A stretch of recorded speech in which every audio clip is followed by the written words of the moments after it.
iRockRadio, the world headquarters of rock. It is Mike Karolyi backstage in the Chevelle Outdoor Lounge. This is nice.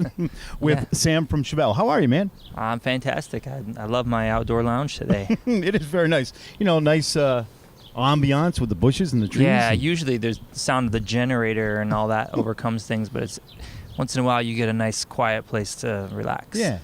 Well, thanks for having it outside because, man, you must get tired of being in venue after venue after venue, hotel room, inside the bus. Yeah. Must be nice to get outside. I mean, it's good. Air. It's nice to be outside, and it's a little bit like Groundhog Day. Being a touring band is, the good parts are really, really good, and you get to play the songs that you write every day.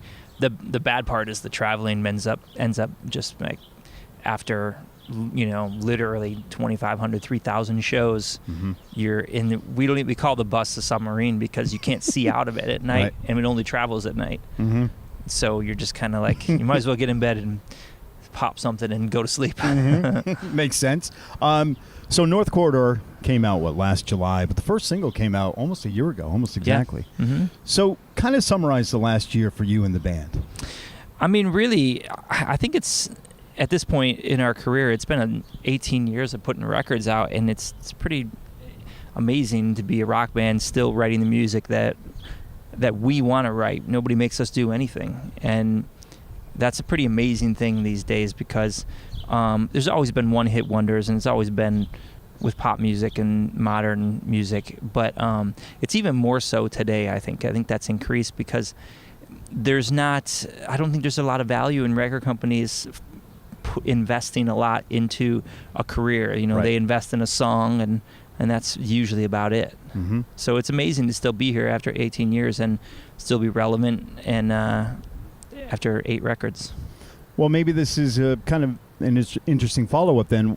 What's next for Chevelle? Is it business as usual? Go back and start writing and recording? Or what's next for Chevelle? It is, but it's just we're not sure what direction the record will take until we start writing. Pete always has 100 parts of songs on his phone. He sits and writes, comes up with a good riff or whatever, and this music is very riff-based. Mm-hmm. So it's just a matter of sitting down and seeing which way the record goes. I don't know, maybe we'll write a Coldplay record next and it'll be entirely different.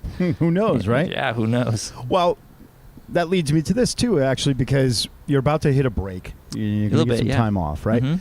So when you go home, you kind of decompress, you do all that stuff. Not what do you do, but maybe more, what music do you listen to when you're away from Chevelle for a little bit, away from the festivals and the shows? Yeah. What do you listen to personally that maybe a fan would be surprised about? No, I don't think so. I mean, I'm a little bit of a creature of habit. I still listen to records that albums that I listened to when I was, things that have stayed with me over the years. And that's funny is like, we're thinking about, a lot about Soundgarden and about how, Chris Cornell and Soundgarden shaped so many different musicians' lives.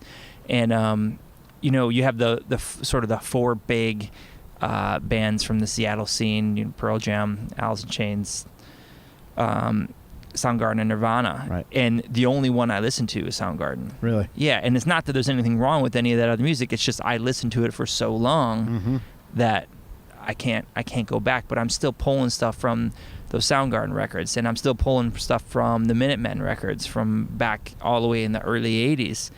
And then a couple of other bands that are, more modern, like The Bronx and Every Time I Die, and things that you find inspirational, and things that you can't predict what's going to happen next. And that's, as a musician, what's going to happen next pretty much all the time. Everything's scheduled for you. Well, I mean, in music. Right. So as far as music that I listen to, I end up, if I just need some downtime, whatever, and I'm on my bike or whatever, I don't usually listen to music. In fact, a lot of times I just try to have it be totally quiet. As quiet as possible, right? Yeah. Mm-hmm. I mean, an hour of that lasts me a long time. Well, give me the song or the album that first kind of shaped your future or that changed your life. The first one that came along that was like, wow. Well, I mean, without being necessarily inspirational, it would have been Neil Diamond. Mm-hmm.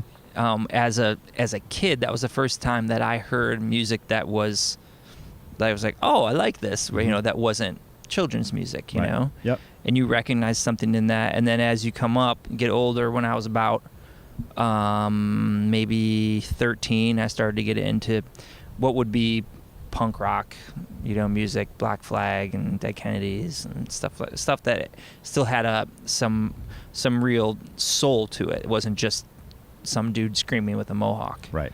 And that started to shape us. Skateboarding was a big part of it because we'd watch these skate videos, and you'd have bands, you'd have music on the skate Sure. videos, and that Yep. would introduce you to new music there. Mm-hmm. That was a good way to do it, and that was sort of when we first became sort of inspired. Mm-hmm. And then Pete and I picked up instruments within a few months of each other, and never had much interest in playing other people's music, so we just started writing. Did it come easily for you right at the start, or? I mean, I guess easily. I don't know if it wasn't any good, But you could do it. but we could do it. Yeah.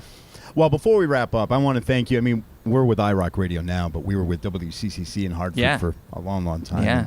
And, you guys were always very good to us. Well, And, you were always very good to us. we appreciate the relationship over the years, and on behalf of all of us at iRock and CCC in the past, we thank you. Yeah. And we wish you all the best in the future as well. Yeah. Awesome. Sam from Chevelle backstage at the Dome at Oakdale with iRockRadio, the world headquarters of rock.